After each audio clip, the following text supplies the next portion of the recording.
Bismillahirrahmanirrahim. Kaum muslimin rahimakumullah. Saya dulu pernah bertanya-tanya ya, mungkin zaman nyantri gitu ya. Kapan sholat mulai disyariatkan kepada Rasulullah dan umatnya? Mungkin kalau ada yang mau jawab duluan nih di komen ya, boleh juga ya. Kapan sholat mulai disyariatkan? Ya. Mungkin ada yang jawab gini, ya sholat kan disyariatkan dalam peristiwa Isra Mi'raj gitu ya. Nah itu kan sholat difardukannya sholat 5 waktu kalau itu. Ya syariat kewajiban melaksanakan sholat 5 waktu. Itu dalam peristiwa Isra dan Mi'raj. Tapi disyariatkannya sholat sudah berlangsung dari fase Makkah ya. Jadi dari semenjak Rasulullah dan para sahabat ketika masih di Mekah, jauh sebelum hijrah, sholat itu sudah disyariatkan. Ya, makanya dalam surat Al-Muzammil ya, di ayat terakhir itu disebutkan dengan sangat jelas. Ya.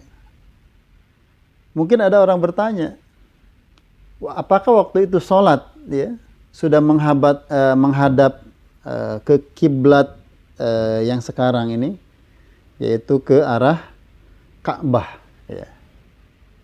Ka'bah al-Musyarrafah seorang. Apakah sudah menghadap ke sana? Maka jawabannya ya, di dalam hadis dikatakan diriwayatkan oleh At-Tabari ya,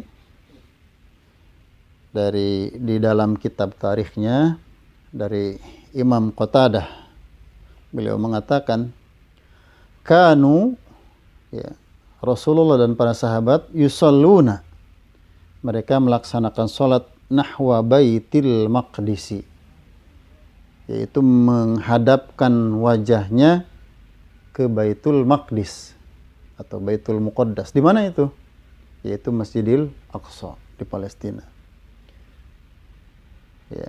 Wa Rasulullah sallallahu alaihi wasallam bi Makkah qabla al-hijrah, dan Rasulullah sallallahu alaihi wasallam ya masih berada di Mekah dan sebelum terjadi peristiwa hijrah ya.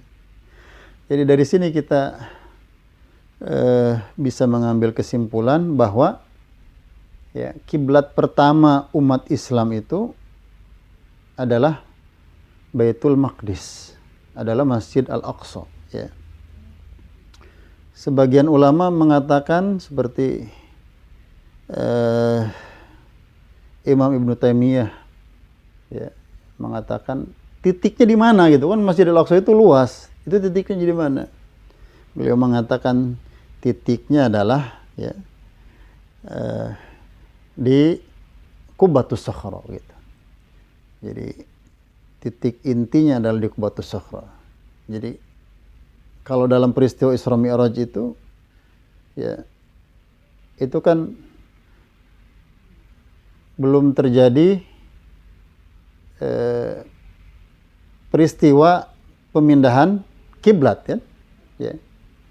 Karena peristiwa pemindahan kiblat itu terjadi, dijelaskan di sini ya. Wa ba'da ma hajara Rasulullah sallallahu alaihi wasallam. Setelah Rasulullah sallallahu alaihi wasallam berhijrah ya, nahwa Baitul Maqdis nahwa Baitul Maqdis sittata asyrata syahran ya. 16 bulan ya, 16 bulan dari setelah Rasulullah berhijrah ke Madinah, itu mereka masih sholat. Kemana menghadapnya? Ke arah Masjidil Aqsa, ke arah Baitul Maqdis. Thumma wajjaha ba'da dzalika nahwal Ka'bati al-Baitul Haram ya. Kemudian dari setelah itulah baru kemudian arah kiblat itu kaum muslimin melaksanakan sholat mengarah ke Ka'bah ya. Jadi 16 bulan itu bukan setelah kenabian atau setelah, bukan, tetapi setelah Rasul hijrah ke Madinah pun 16 bulan ya, dari hari pertama beliau hijrah ke Madinah itu masih menghadap sholat ke arah Baitul Maqdis. Maka bagi kita kaum muslimin, yang namanya Ka'bah itu adalah ya syariat Allah Subhanahu wa taala, takdirnya, hikmahnya kepada kita. Agar apa? Ya. Bukan kita menyembah Ka'bah atau Baitul Maqdis dulu Rasul dan para sahabat. Tetapi itu adalah sebuah simbol, ya. Bagaimana agar hati-hati kita, pikiran kita, ya, bersatu. Hikmah yang bisa kita ambil tentu saja juga kenapa dipilih dua tempat ini gitu, agar kita paham dengan banyak keterangan dari Al-Quran, dari Al-Hadis, ini adalah tempat-tempat Allah min sya'airillahi azza wa jalla yang harus kita perhatikan, kita jaga, ya, kita lestarikan, kita makmurkan. Kalau ada hal yang mengancam, tentu saja kita semua harus bergerak, jangan berpangku tangan, jangan diam.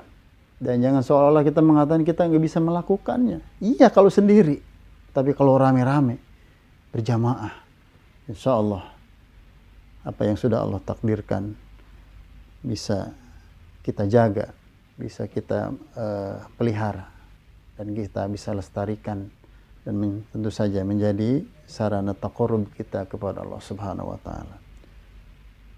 Masjidil Aqsa bagi kita adalah kiblat pertama umat Islam, dan tidak ada yang kiblat yang pernah menjadi mantan kiblat. Karena tidak pernah disebutkan seperti itu. Tetapi selamanya dia akan menjadi kiblat kita. Ya, sekarang tidak menjadi kiblat salat. Tetapi faktanya Al-Aqsa adalah menjadi kiblat persatuan umat Islam. Saya tanya, apa yang bisa mempersatukan umat Islam sekarang ini? Isu apa yang bisa mempersatukan umat Islam dengan faksi yang begitu banyak, ormasnya yang begitu banyak, kecenderungannya yang begitu banyak? Apa? Qaddarallahu ma syaa fa'al. Al-Masjidil Aqsa, Palestina, ya, tuwahhiduna, menyatukan kita semua. Kita bergerak ke sana karena itulah kiblat kita, kiblat pertama kita. Ditakdirkan Rasul, para sahabat, dan semua kita masih menjadikan Al-Aqsa ini adalah kiblat, kiblat perjuangan, ya, kiblat jihad, kiblat kemanusiaan, ya, dan kiblat semua kebaikan yang diinginkan oleh nurani yang bersih dan jiwa-jiwa yang bebas. Wassalamualaikum warahmatullahi wabarakatuh.